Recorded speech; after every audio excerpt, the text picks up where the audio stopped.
This is going to be my first video on YouTube, and it's a complicated subject. I don't have editing software, and we're going to look at a few things, but this is in support of Trump, and our Congress should be adding to the southern wall, and the costs involved, and the media not being honest about what they tell us and things like that. Right after Christmas, there was a young immigrant family that their son was born very early at 1.2 pounds, and they racked up $6 million in bills before he would go home. The story also had a kicker that for 90 days that he could have gone home, they couldn't get a home care nurse. Well, you'll see that the cost of the room was $10,000 a day only, just for that, plus doctors and supplies and everything else on top of that. And for 90 days, at $10,000 a day, that's $900,000. So if they can't hire a nurse for $900,000 for 3 months or 4 months even, they're not trying hard enough. So this is something that, think about how expensive your health care insurance is, and that most likely you have a $5,000 or most likely a $10,000 deductible, and that nothing kicks in until you're over and above that, and then it's 80-20. And you probably have a $400,000, maybe $500,000 maximum life policy expenditure too. So we're going to take a look at some things here, and at the end I'm going to show you another video that you should look at that's called The Border States of America. And I'm going to show you that Trump has a petition to sign for the border wall. And it should be an informative and pretty good video. I'm just sorry it's not as professional as we'd like it to be, but here we go.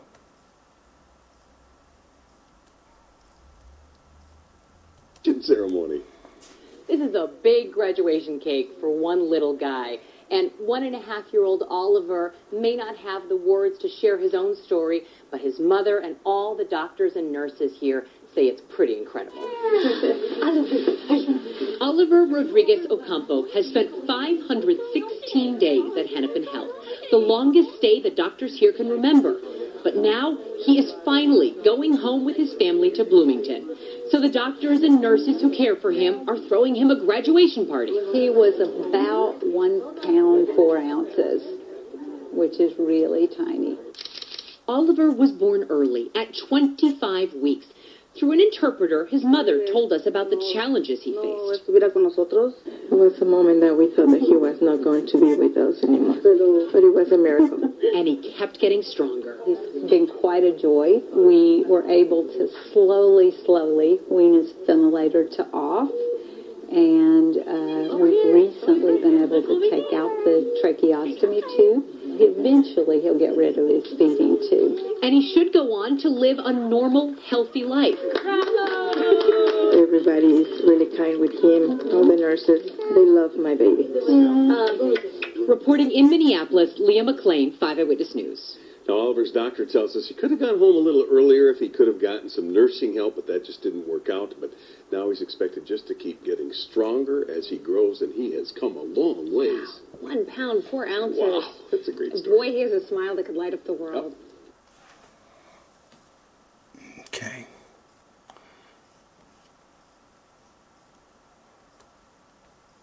So now we're going to cover a newspaper clipping and some other stuff that they had.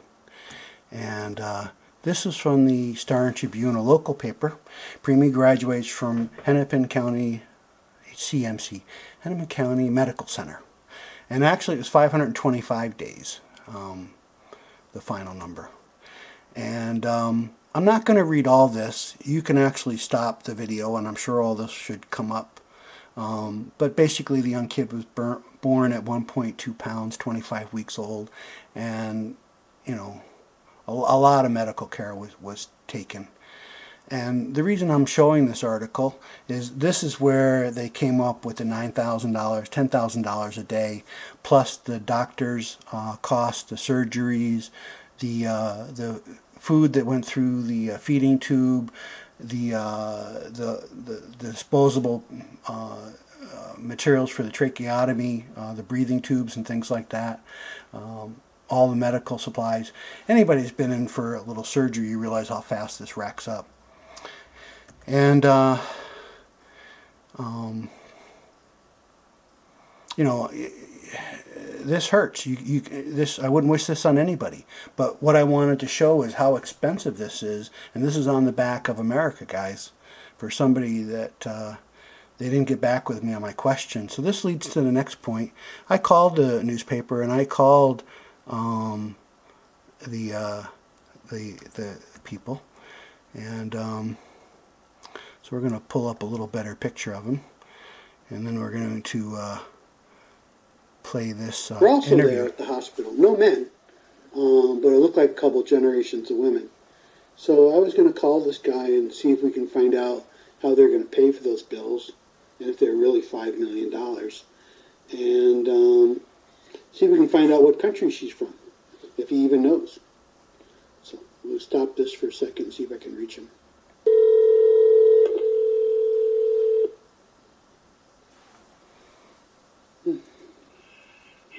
This is Glenn. Hi, Glenn. Hey, I was calling up to follow up on that article about the NICU kid that was in there for a year and a half. Uh-huh. That's pretty wild. Yeah. Are the bills really adding up to $5 million? I don't know how high they are. Okay. The hospital wasn't able to give me an estimate. I think $10,000 a day plus doctor bills and surgeries on top of that are probably pretty close. Right. That's Yeah. That's $5 million. Okay, I haven't done the math, so I Okay. can't tell you what the total amount is. Okay. Have they put forth anything to help her with those bills? I don't know. Okay. Do you know what country she's from? No, I'm sorry, I don't. I'm working on another story today. Do you have a point you want to make? Well, I was going to try and write some stuff up too. I was wondering if her bills were taken care of, and what country she was from, and is she a citizen or not? Again, I don't have the answers to those questions. Okay. How'd you find out about it then? The hospital put out a press release. Okay. All right. Thank you for your time. Okay. Bye. Isn't that interesting? So the basics they don't have, or they don't want to say. So you can almost guess, no, she's a citizen. She was born in Bloomington. You would imagine they say that. So I wonder what happened if I call the hospital. They put out a press release. I wonder if I can find the press release. So we're going to stop this for now and see what else we can find out. So I found the Hennepin County where they issue the, and actually the press release was much, much shorter with less detail than the Star Tribune. So he had to find out a bunch of stuff. But it looks like the person is Christine Hill, and her cell number is 612-919-8711. So we're going to try and call her and ask some more questions.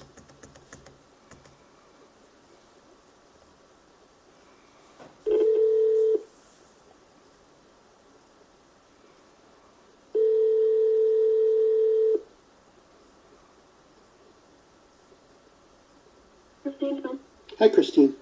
I was calling about the Ocampo story that was released the other day. Oh, yes. And I just have a couple of questions. Did they really rack up And who's calling, please? Pardon? Who's calling, please? My name is Fred Gercio. Fred. And what's your last name? Gercio. Garcia? Uh-huh. Okay, and are you a reporter? I do some investigative reporting and mostly some freelance work across the country. But yes, I do. Okay. I have just a couple of What can I quick... help you with? Well, I was reading what was on Channel 5 and what was in the Star Tribune, and did they really rack up $500,000 in bills? You know, I can't verify that, but if you look at, I think they referred, one of them referred to to the MHA website, and it's not unusual for any inpatient on, getting intensive care. They're going to rack up quite a bit of, money and bills. The next part of the question, have they looked at alternative help to try and get some of those bills taken care of? Or are they already taken care of? I'm not sure about that specific, about their specific bill. All right. Do you know what country the family's from? I do not. Okay. I know Mom is Spanish speaking. Yeah, we saw the translator. Mm-hmm. Okay. Are they citizens? Do you know that? I do not know. Okay. Their statuses. Okay. Can you think of anything else that might be of interest for me? No, I cannot. He's a delightful little boy, and we're so glad that he's home for Christmas. It's scary when things like this happen. I have family members that do what you do. One of them trains EMT professionals, and the other one heads up VA hospital. So I have friends and relatives that do this on a big-time basis. So it's scary looking at it. You're glad it's there when you need it. That's for sure. We'll thank them for what they do, and we really appreciate that. Okay. Can you check on my questions and maybe get back with me? I will see who I could even pull it. So tell me, could you send me an email with your questions? That would be helpful. Then I can make sure that it's on the top of my to-do list.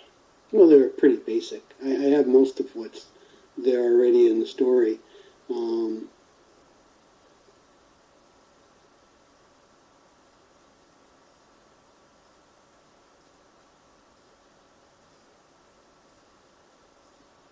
Did you see the other stories? There's quite a few out there. There's Fox 9, Star Tribune, KSTP, Care 11, too. Okay, so all the local TV stations did it. I saw 3. I didn't look at the other ones. I happened to be watching 5, and I looked there, and then I did some searches, and I ran into a couple of the others. Okay. I haven't seen anything though on help in paying the bills, which is normally the first thing you see. Yeah, I'm not sure. We don't normally get questions like that. So you mean like sometimes they have, what is it called? GoFundMe pages. A GoFundMe site or something like that. Yeah, or other groups and things and volunteering to help with the bills, that kind of stuff. Yeah, I haven't heard of anything like that. Okay. For this particular case. Okay. I'm sure they would have shared. There was an opportunity for that. I would think in this particular case that'd be a pretty big deal. Yeah. Okay. There's voicemail on his phone number if you want to check and get back with me. Okay, and what is the phone number again? 952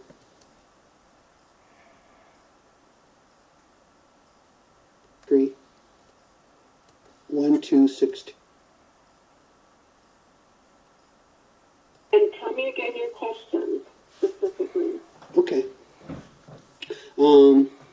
I was wondering if they had a general idea where they are in the billing. I imagine they're $5 million plus, just by the quick calculations that were in some of the articles. That doesn't include the doctor bills. Have they set up anything where they're going to help to get those paid?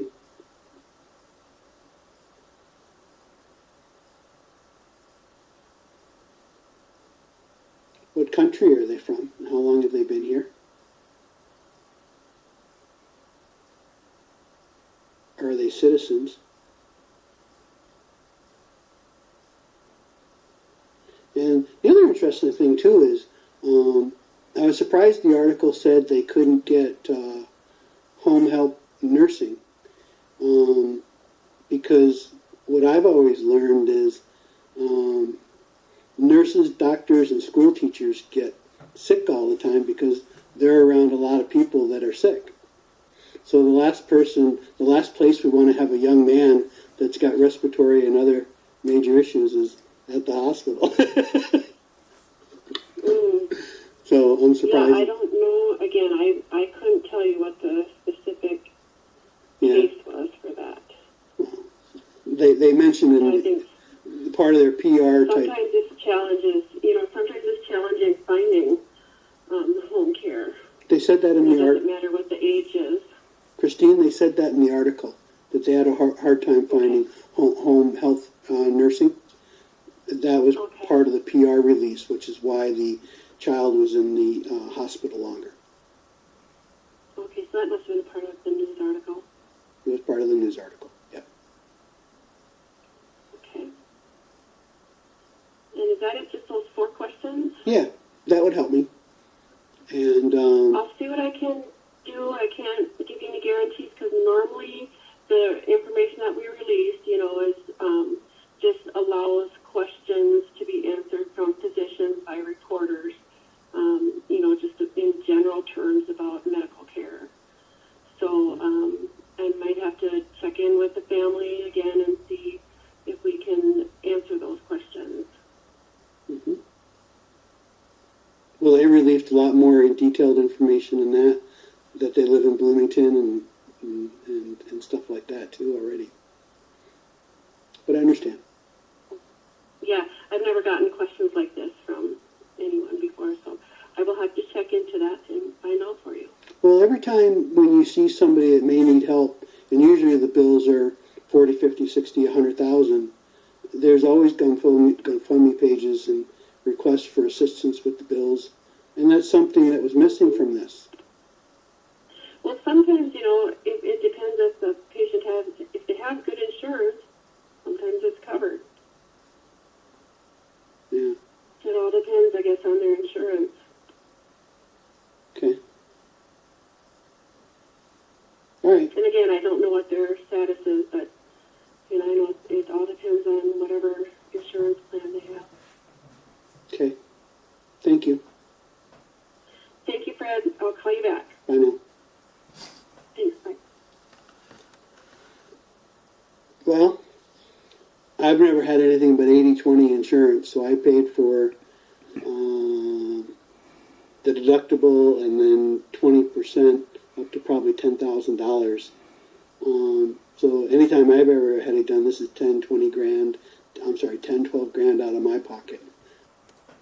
So now we're going to go take a look at the border states. Sorry this is getting a little long, but I think it's good stuff. It's stuff you should see. And we're going to look at the first couple minutes of this, and then we're going to jump ahead and look at a couple minutes and then take it from there. Borders now are more secure than they have ever been in history. We strengthen security at the borders so that we can finally stem the tide of illegal immigrants. The borders are as porous as a sieve. What we're seeing is a kind of breakdown border. Tens of thousands streaming across the border from Central America. Our federal government has opened our borders and said, here we are, come on in. The actual number that is crossing is unknown. They're coming through us and they're coming to Middle America. What is happening on the border of our country today is going to be the interior of the United States tomorrow.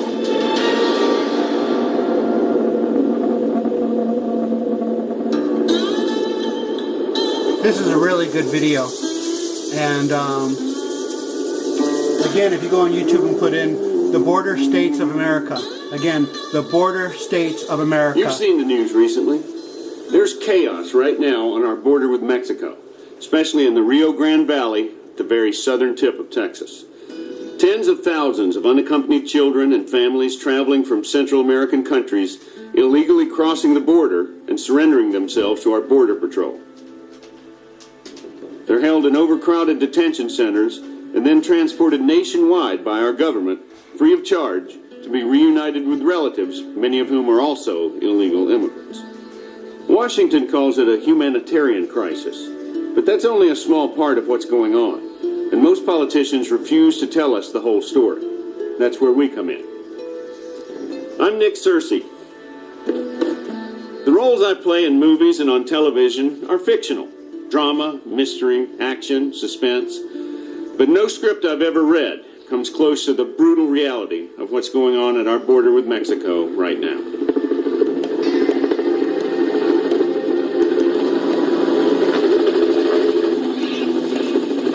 The border is nearly 2,000 miles long and is the most frequently crossed international border in the world, with about 350 million legal crossings being made annually. Those aren't the ones that concern us. According to U.S. Border Patrol, last year more than 414,000 people, many from countries other than Mexico, were apprehended trying to illegally enter our country. In reality, that represents only a fraction of the number who actually made it through. The real number is unknown. Plus, in one 6-year period, more than 17 million pounds of marijuana was seized. And since 1998, over 6,000 bodies of those who didn't make it across have been discovered. The images you've seen on the news are meant to divert attention away from the realities of our unsecured and unprotected border. We wanted to cut through the fog hanging over this problem. So we went to the border, and we saw for ourselves. This isn't just about children. Far from it. There is a border crisis, and you need to know the truth about it. Our camera crew traveled with law enforcement officers, sheriffs, and Border Patrol agents from Texas to Arizona.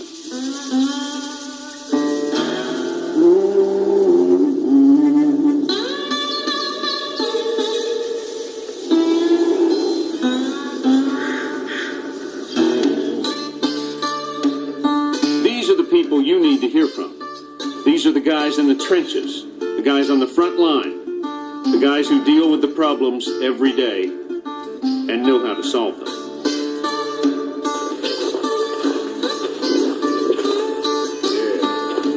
Who's going to solve the crime along the border?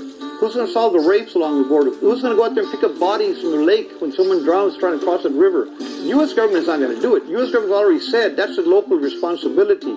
At the end of the day, the sheriff's office gets the first phone call. We're responding, no matter what. They don't call the FBI. They don't call the National Park Service. They call the sheriff's office. I am proud to be a law enforcement officer and have served my country and my county for 30 years. I have worked among great men and women who have done the same thing and had a real servant's heart to protect people in this country. We